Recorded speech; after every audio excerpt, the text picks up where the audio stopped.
இந்த பக்கம் கிறிஸ்தவங்க இருக்கு, முஸ்லிம்கள் இருக்காங்க. இந்த வழியா நீ போகாதேன்னு சொன்னா என் பேரம் பேச்சு நாளைக்கு என்ன சொல்லும்? நான் இருக்க மாட்டேன், போயிடுவேன், போக மாட்டேன், திரும்பி வருவேன்.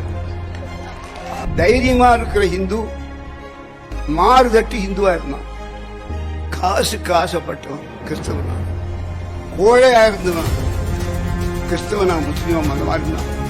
இதை கொடுக்கறதுக்கு கூட பயப்படாதவங்க ஹிந்துவா இருக்கு. தெய்வீக தமிழகத்தை நாத்திக மேகம் சூழ்ந்த நிலையில்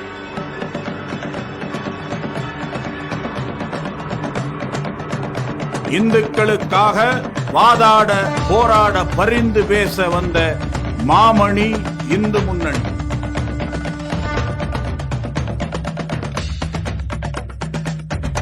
தர்மம் காக்க அதர்மம் அகற்ற ராஷ்டிரிய ஸ்வயம் சேவக சங்கம் இந்த தங்கம் இந்து முன்னணி.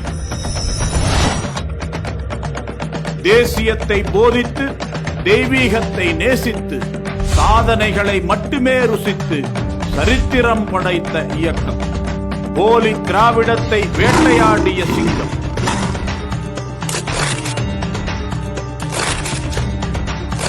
நாத்திக நரிகளை நறுக்கி மதமாற்ற கும்பல்களை விரட்டி உணர்வுள்ள இந்து சமுதாயத்தை திரட்டி சரித்திரம் படைத்த இயக்கம். வழிபாடில்லாத ஆலயமா, கடவுளை காணக்கூட நாணயமா, வினாக்களை எழுப்பி வெற்றி வாகை சூடிய இயக்கம். தீண்டாமை சிறைகளில் சிக்கிய இந்துக்களை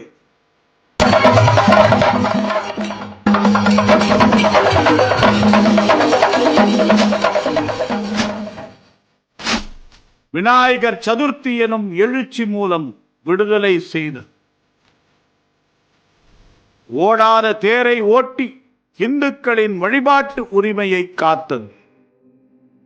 பயங்கரவாத தாக்குதல்களை நேருக்கு நேராய் நோக்கியது. பராக்கிரமம் கொண்டு வீரத்தோடு எதிர்த்தது. அர்ப்பணிப்பும் தியாகமும் அன்றாட உணவு.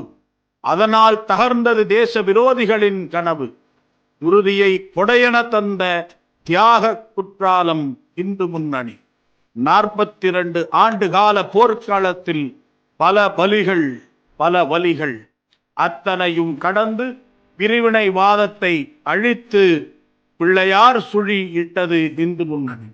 இந்து சமுதாயம் காக்கவே இந்த பிறவி. இதை உறக்கச் சொன்னவர் வீரத்துடன் அவர் விட்டு சென்ற பாதைகளில் பயணிக்கும் இந்து முன்னணி.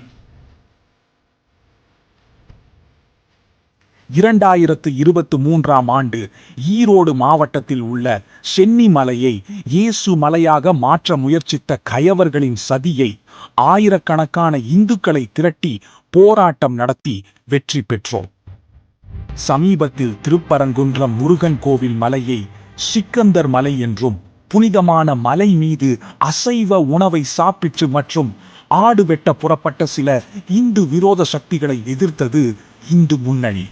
கிளர்ந்தது இந்து மக்கள் எழுச்சி. பல தடைகளை தாண்டி மிகப்பெரிய போராட்டம் நடத்தி நாட்டையே திரும்பி பார்க்க வைத்தது இந்து முன்னணி பேரியக்கம். இந்து முன்னணி பேரியக்கம் முருகரை வைத்து அரசியல் செய்யவில்லை.